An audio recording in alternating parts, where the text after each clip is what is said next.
सूबे के नए सीएम चेहरे पर घमासान बरकरार। उधर ओम प्रकाश राजभर के केशव प्रसाद मौर्य और ब्रिजेश पाठक से मिलने पर सियासत हुई तेज।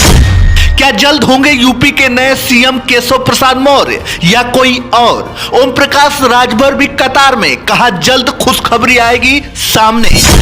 उधर अखिलेश यादव ने अकेले ही भरी हुंकार, 2024 में पीडीए समीकरण ही करेगा विपक्ष परवाह। इस समय यूपी की राजनीति में हलचल मची हुई है। ओम प्रकाश राजभर की केशव प्रसाद मौर्य से मुलाकात ने सियासी गर्मियां बढ़ा दी हैं, क्योंकि आगामी 2024 लोकसभा चुनाव में पीएम की कुर्सी का दावेदार यूपी की सियासत से ही होकर गुजरेगा।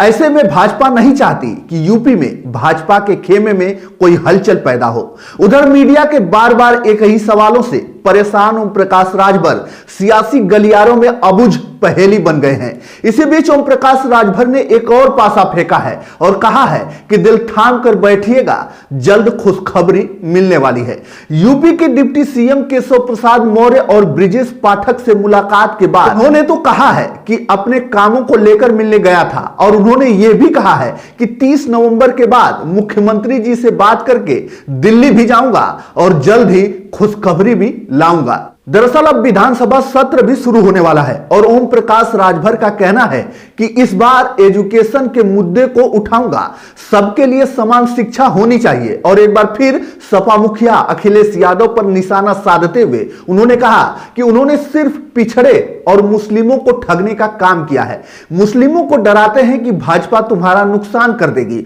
और उनसे सिर्फ वोट लेते हैं, यह हितैषी नहीं सबसे बड़े दुश्मन है। तो वहीं ब्रिजेश सिंह को चुनाव लड़ाने और अंसारी परिवार से संबंध पर उन्होंने कहा कि बाहर की लड़ाई सिर्फ दिखावा होती है, अंदर सब एक ही प्लेट में बैठकर खाना खाते हैं, सब आपस में मिले हुए हैं, किसी की दुश्मनी नहीं है और एक जंगल में दो शेर तो रहते ही हैं, सब मैनेज हो जाता है।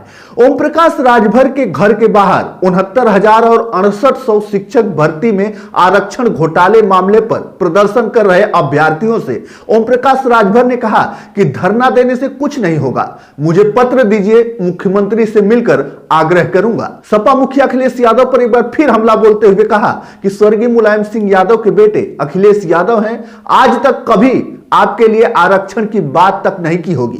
मैं अभी मंत्री तो नहीं हूं, लेकिन एनडीए में शामिल जरूर हूं, आपकी बात ऊपर तक पहुंचाऊंगा। और उधर अखिलेश यादव ने भी ऐलान कर दिया है कि एनडीए को सपा का पीडीए समीकरण ही हराएगा।